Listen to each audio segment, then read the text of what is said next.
ഉമ്മ, നർത്തകിയുടെ വേഷത്തിലുള്ള ചിത്രമാണ് ഇന്ന് ചെയ്യേണ്ടത്. മുരളിക്കെന്തോ ആവശ്യമുണ്ടെന്ന് പറയുന്നുണ്ടായിരുന്നു. നീ എന്താ മുരളിയുടെ മാത്രം മോഡലാണോ? ആണെങ്കിൽ ഇയാൾക്കെന്താ നഷ്ടം? ഓഹോ, ഇപ്പൊ അങ്ങനെയായോ? ഇത് ഞാൻ പറയേണ്ടടുത്ത് പറഞ്ഞോളാം. ചുമ്മാ പേടിപ്പിക്കല്ലേ. സതീഷ് സാർ വരുന്നുണ്ട്. സർ, മനുവിനെ കണ്ടോ? ഉവ്വ്, കണ്ടു.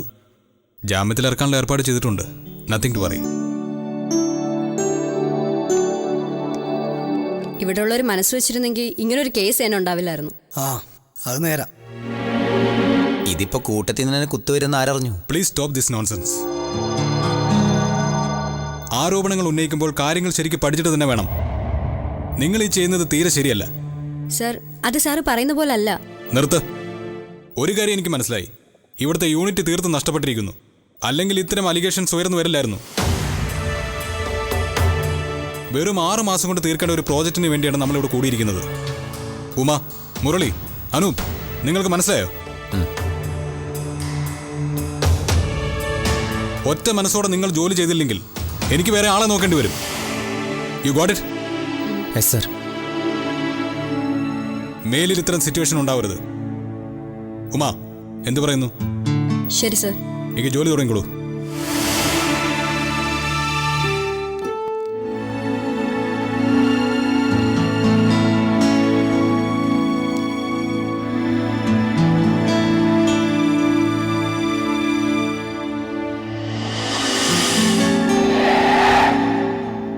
കൂടുതലായിട്ട് എന്തെങ്കിലും പറയാനുണ്ടോ?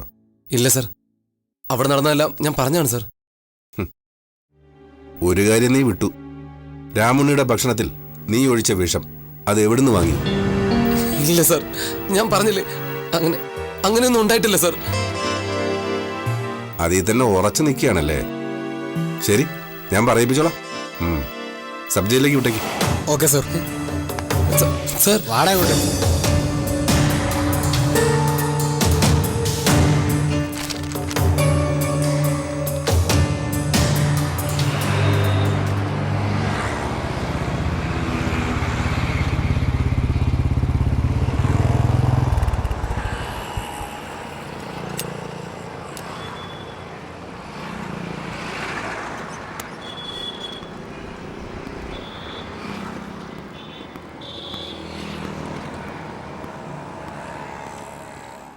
അവനൊന്നും വിട്ടു പറയുന്നില്ല. വിടുക്കന. മനു, അവിടെ കാണും. ജയിലിലേക്ക് കൊണ്ടുപോവാ. അനൂപ്, ഞാനൊന്ന് കണ്ടോട്ടെ? ഓ അതെ, ഒരു കാര്യം.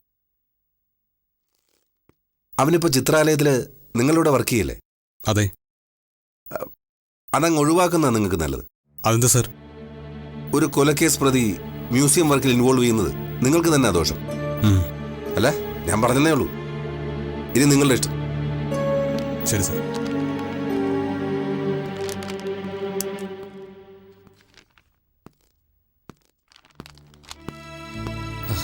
മനു, നിന്നെ ഉപദ്രവിച്ചോ? ഇല്ല സർ. നീ വിഷമിക്കണ്ട കേട്ടോ. എനിക്കാരും സപ്പോർട്ട് ചെയ്യില്ല സർ. അതോർത്ത് പേടിക്കണ്ട. ജാമ്യത്തിൽ ഇറക്കാനുള്ള കാര്യങ്ങൾ ഞാൻ ചെയ്തോളാം. മനു ധൈര്യമായിട്ടിരിക്കെ. വാ.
Hi, how is the day? ഇന്നത്തെ ദിവസം നായ നക്കിയെന്നർത്ഥം അല്ലേ? നായയല്ല, ബാലി.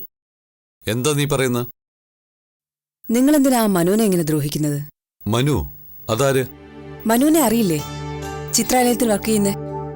എനിക്ക് സതീഷിന് മാത്രമേ അറിയൂ. Who is this Manu? രാമുണ്ണിയെ കൊന്നു പറഞ്ഞ് അറസ്റ്റ് ചെയ്തില്ലേ 2 ചെറുപ്പക്കാർ, അതിലൊരാൾ. ഇതിലാരാ രാമുണ്ണിയെ കൊന്നത്? എനിക്കൊന്നും അറിയില്ല. അപ്പൊ നിങ്ങക്ക് ശരിക്കും മനുവിനെ അറിയില്ല? ഇല്ലടി, നിനക്കറിയാലോ, ഞാൻ ഉള്ളതുപോലെ പറയുന്ന ആളാ. പിന്നെന്താ സതീഷ് സാർ അടക്കം നിങ്ങളെ കുറ്റം പറയുന്നത്? സതീഷ് പറയും, അതിലതിശയമില്ല. അതെന്താ? നിങ്ങൾ തമ്മിൽ എന്താ പ്രശ്നം? അവന് പ്രശ്നമുണ്ടോന്ന് എനിക്കറിയില്ല. എനിക്കാണ് പ്രശ്നം. എന്നെ അത്രയ്ക്ക് ദ്രോഹിച്ചവനാ. ഒരു നിവൃത്തിയുണ്ടായിരുന്നെങ്കിൽ ഞാൻ അവനെ കൊന്നേനെ. അയ്യോ, അതാണോ നിങ്ങൾ ചിത്രാലയത്തിൽ വന്ന് ഷോ കാണിച്ചത്? ഷോയല്ല, ഒക്കെ സീരിയസ് അറ്റംപ്റ്റുകളാ. ഒരു ദിവസം ഞാൻ അവനെ അവസാനിപ്പിക്കും. അത്രയ്ക്ക് വൈരാഗ്യം എന്തിനാ? എന്റെ ഭാഗ്യലക്ഷ്മിക്ക് അവന് വലിയ വിശ്വാസമായിരുന്നു, എന്നെക്കാളും. എന്താ ഉണ്ടായത്? ഭാഗ്യം ഒരു പൊട്ടിപ്പെണ്ണായിരുന്നു. എപ്പോഴും വഴക്ക്, തെറ്റിദ്ധാരണ. എന്നിട്ട് എല്ലാം ചെന്ന് അവനോട് പറയും. ഞാൻ തടഞ്ഞില്ല. അവളുടെ സന്തോഷം, സമാധാനം. എന്നിട്ട് ഞാൻ കൊലയാളി ഡോക്ടർ എന്ന വാർത്ത അവന്റെ പത്രത്തിൽ വന്നപ്പോഴാ ശരിക്കും ഞെട്ടിയത്. അതെന്തിനാ അങ്ങനെ? ഭാഗ്യം ചെന്ന് പറഞ്ഞ കാര്യങ്ങൾ വെച്ച് അവൻ വാർത്ത കൊടുത്തു. എന്റെ ലൈസൻസ് പോയി. അങ്ങനെ ഇല്ലാത്ത കാര്യങ്ങൾ കൊണ്ട് വാർത്ത ഉണ്ടാക്കിയ ലൈസൻസ് പോവും. അതിന് അന്വേഷണമൊക്കെ വരില്ലേ? അത്രയ്ക്ക് ബുദ്ധിപൂർവമാ അവൻ കരുക്കൾ നീക്കിയത്. എന്തിന്? ഭാഗ്യത്തോടുള്ള ഇഷ്ടം. അതല്ലാതെ മറ്റൊരു കാര്യവും ഞാൻ കാണുന്നില്ല. സതീഷ് സാർ ഇപ്പോഴും കല്യാണമൊന്നും കഴിച്ചിട്ടില്ല. പലരും അടുത്തുകൂടുന്നുണ്ട്. പക്ഷെ അങ്ങേര് അത്ര അടുപ്പിക്കാറില്ല. നല്ല ആളാ. ചിലർ ജീവിതത്തിൽ കൂടുതൽ ബുദ്ധി കാണിക്കും. നല്ല ഇമേജ് നിലനിർത്താൻ അവർ എന്തും ചെയ്യും. എല്ലാവർക്കും അവരോട് ബഹുമാനവും ആരാധനയുമായിരിക്കും. എന്നെപ്പോലുള്ളവർ തിരിച്ച തോന്നുന്നത് ചെയ്യും. എല്ലാവർക്കും വെറുപ്പുമായിരിക്കും. സത്യം. നിനക്കും എന്നെ വെറുപ്പാണെന്നറിയാം. ഭാഗ്യത്തിനും അങ്ങനെയായിരുന്നു. അതിനാൽ സതീഷിനെ അവൾ അന്ധമായി വിശ്വസിച്ചു. അതവളെ തകർത്തു. ഭാഗ്യം എന്നെ വിട്ടുപോയി. ഒടുവിൽ മനോരോഗ ആശുപത്രിയിൽ ചെന്ന് അവസാനിച്ചു. ഇപ്പോൾ അവൾ എവിടെയാണെന്ന് ആർക്കും അറിയില്ല, സതീഷിനു പോലും. അയ്യോ, നീയും മറക്കരുത്, വലിയൊരു ട്രാജഡിയിൽ നിന്നും നിന്നെ പുറത്തു കൊണ്ടുവന്നവനാണ് ഞാൻ. ഇനി മറ്റൊരു ദുരന്തത്തിൽ ചെന്ന് വീഴാതെ നോക്കണം. സതീഷിനോട് പകയുണ്ട് എനിക്ക്. അത് തീർക്കാൻ മാത്രമാണ് ഞാൻ ജീവിക്കുന്നത്. അത് നീയും ഓർത്തിരുന്നു.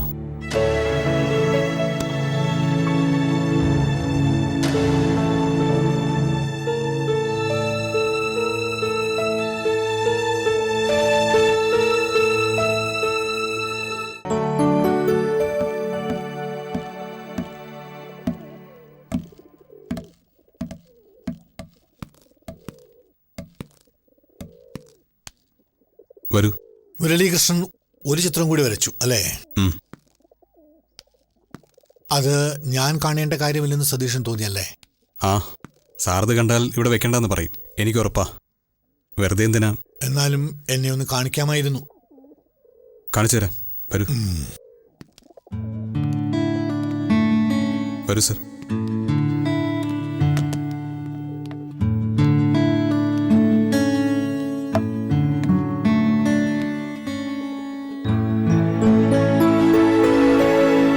Very good. തുറന്നു പറയുക, ചിത്രാലയത്തിൽ ഇങ്ങനെ ഒരു ഇൻസിഡന്റ് ഉണ്ടായിട്ടുണ്ട്. അയനോ, എനിക്കറിയാം ഈ ചിത്രത്തിന് പ്രസക്തി ഉണ്ടെന്ന്. രാജഭക്തിയുള്ളവർക്ക് ഇത് രസിക്കില്ല എന്നും അറിയാം. സതീഷിന് എന്നോട് ദേഷ്യമുണ്ടെന്ന് തോന്നുന്നു. ആ, ഇല്ലെന്ന് പറഞ്ഞാൽ ആത്മവഞ്ചനയാവും. അതിന് ഞാൻ സതീഷിനെ കുറ്റം പറയില്ല ചാ. ഇത്തരം ജോലി ചെയ്യുമ്പോൾ കുറച്ച് ഫ്രീഡം ഒക്കെ വേണം. നിങ്ങളൊക്കെ എന്തറിഞ്ഞിട്ടാണ് സംസാരിക്കുന്നതെന്ന് എനിക്കറിയില്ല. ഞാനിവിടെ തുടങ്ങാൻ ഉദ്ദേശിക്കുന്ന ആർട്ട് ഗാലറി അല്ല, ചരിത്ര മ്യൂസിയമാണ്. അവിടെ എന്ത് വേണമെന്ന് എനിക്കറിയാം. അത് തന്നെയാണ് കുഴപ്പം. ഒരു ഫാസിസ്റ്റ് ആറ്റിറ്റ്യൂഡ്. രാജഭരണകാലത്ത് പ്രജകൾക്ക് സഹിക്കാൻ വയ്യായിരുന്നു. ഇന്നാ സ്ഥിതി മാറി. യാമിനി, നീ കാര്യമറിയാതെയാണ് സംസാരിക്കുന്നത്. കൂടുതൽ കേൾക്കണമെന്ന് എനിക്ക് ആഗ്രഹമില്ല. ഓക്കെ, നിർത്തി. ഞാൻ പുറത്തുണ്ടാവും. തീരുമ്പോൾ അച്ഛൻ അങ്ങോട്ട് വന്നാൽ മതി.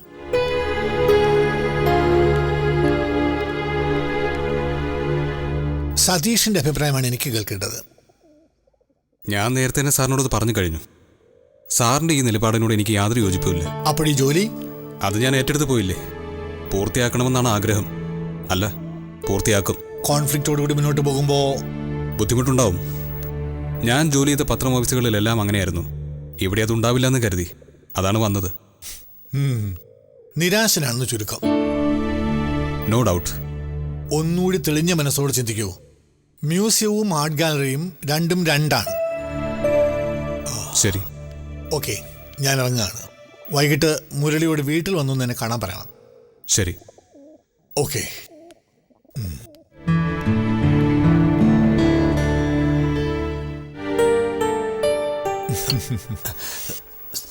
ഇരിക്കൂ.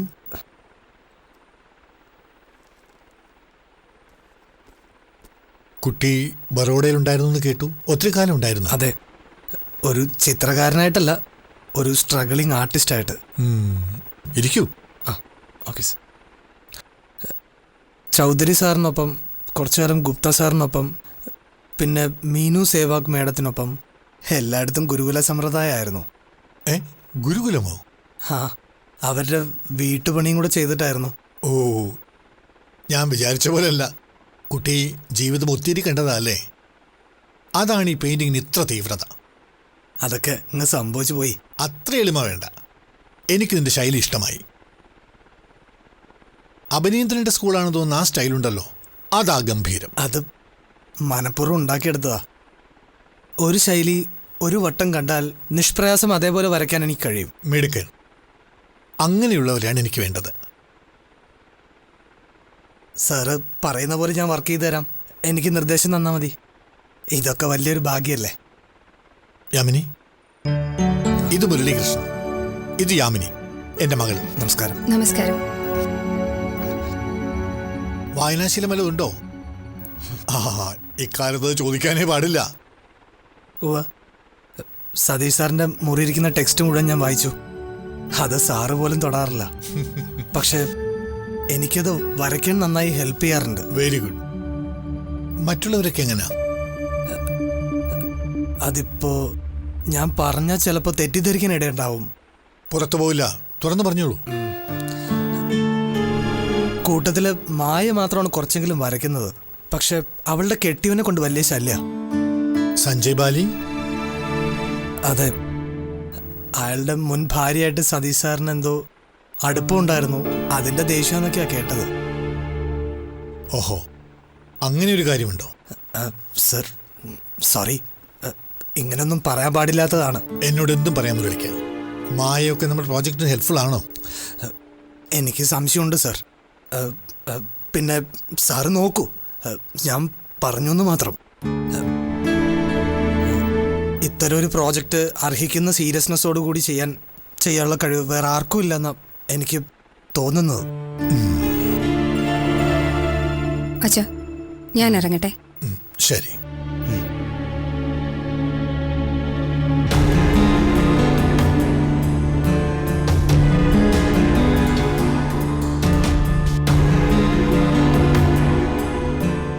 അടിച്ചാലേ പറയാതെ പോവില്ലെന്നാണ്. അതുകൊണ്ടേ ഞാൻ പേടിക്കൂലേ, ഞാൻ പേടിക്കണില്ലേ. കേട്ടാ, ഞാൻ പറയണേ, ഞാൻ വന്നു കേട്ടാ.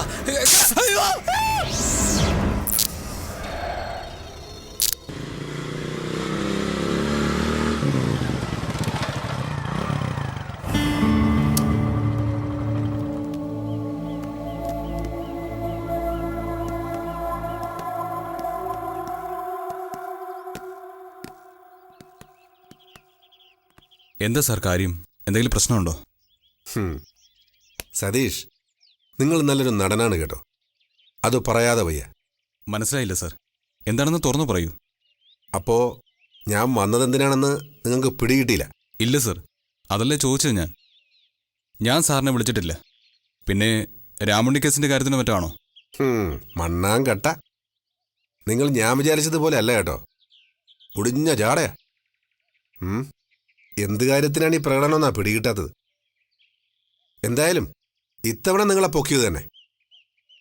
അത്രയ്ക്ക് എളുപ്പത്തിൽ ഊരിപ്പോരാന്ന് നോക്കണ്ട. അല്ല സാർ, എനിക്ക് ഇനി ഇയാളൊരു പുല്ലും പറയണ്ട. ഇല്ല ഞാൻ പൊക്കിയെടുത്ത് വണ്ടി കേട്ടും. പറഞ്ഞില്ലാന്ന് വേണ്ട. ഓക്കെ, അതിക്രമം വേണ്ട, ഞാൻ കയറിക്കോളാം. ചെല്ലേ.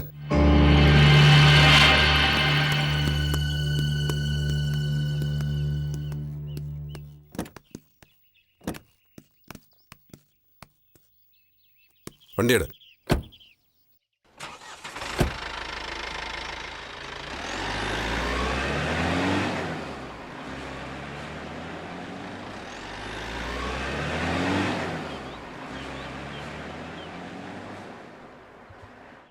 നിങ്ങൾ ഓർക്കുന്നുണ്ടോ എന്ന് എനിക്കറിയില്ല. പക്ഷേ അന്ന് എല്ലാം ആരോ പ്ലാൻ ചെയ്ത പോലെയാണ് നടന്നത്. രാമുണ്ണിയുടെ ദുരൂഹ മരണം അത് രാത്രിയായിരുന്നു.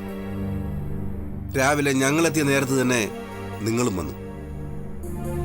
ആ കൃത്യത അപാരമായിരുന്നു. അതുവഴി കടന്നുപോയ ഒരാളെ പോലെയാണ് നിങ്ങളന്ന് വന്നത്. സാർ എന്താണ് സ്ഥാപിക്കാൻ ശ്രമിക്കുന്നത്? നിങ്ങൾ വന്നപ്പോഴാണ് കൊല്ലപ്പെട്ട ആളാരാണെന്നും ചിത്രാലയവുമായി അയാൾക്കുള്ള ബന്ധവും തിരിച്ചറിഞ്ഞത്. എന്താ, ശരിയല്ലേ? ശരിയാണ്. പക്ഷേ ചോദ്യങ്ങൾ ഇങ്ങോട്ട് വേണ്ട. അതിനുശേഷം നിങ്ങൾ തിരിച്ചുവിട്ട വഴിയിലൂടെയാണ് കേസ് അന്വേഷണം പോയത്. ഞാൻ തിരിച്ചുവിട്ടെന്നു? അതെ, നിങ്ങൾ മനഃപൂർവ്വം തിരിച്ചുവിട്ടതാണ്. എന്തിനു വേണ്ടി? ഒന്നാലോചിച്ച് നോക്ക്. ചിത്രാലയത്തിന്റെ കോടികൾ മതിക്കുന്ന മ്യൂസിയം പ്രോജക്റ്റ് എങ്ങനെ നിങ്ങളുടെ കയ്യിലെത്തിയെന്ന്. പോലീസിനെ വഴിതിരിച്ചു വിട്ട് മാനവേന്ദ്ര സാറുമായി നിങ്ങളതിനെ ബന്ധപ്പെടുത്തി. എന്തിനായിരുന്നു? ഈ പ്രോജക്റ്റിലേക്ക് എത്താൻ. ശുദ്ധ അസംബന്ധമാണത്.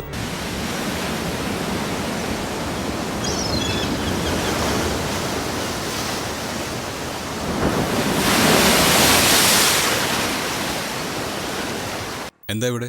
ഞാൻ സാറിനെ ഒന്ന് കാണാൻ. അവിടെ ചെയ്യാൻ ഏൽപ്പിച്ച വർക്ക് ചെയ്തോ? ഇല്ല, സാറ് പോന്നപ്പോ. കൂടുതൽ സംസാരിക്കണ്ട, പൊയ്ക്കോളൂ.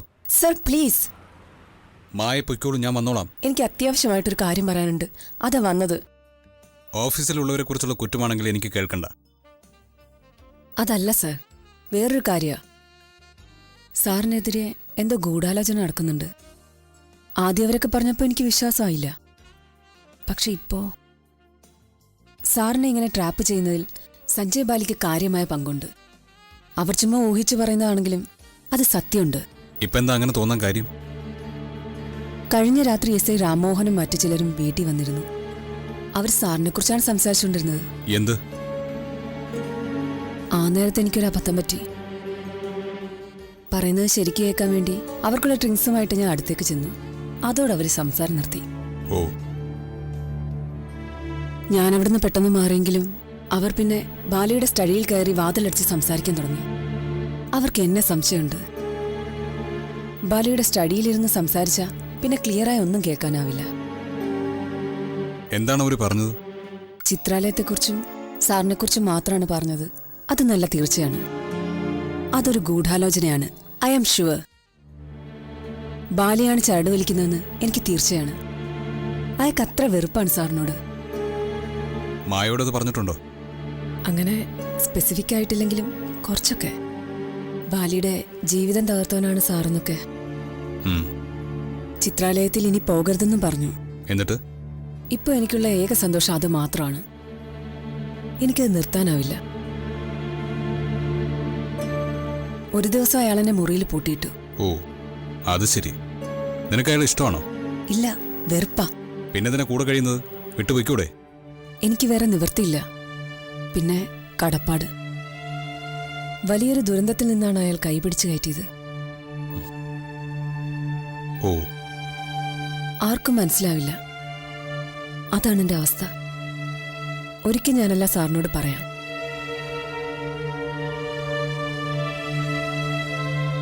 സർ, നിസ്സാരമായിട്ട് കാണരുത്. സീരിയസ് ആയിട്ട് എന്തോ വരുന്നുണ്ട്. സാറൊന്ന് സൂക്ഷിക്കണം.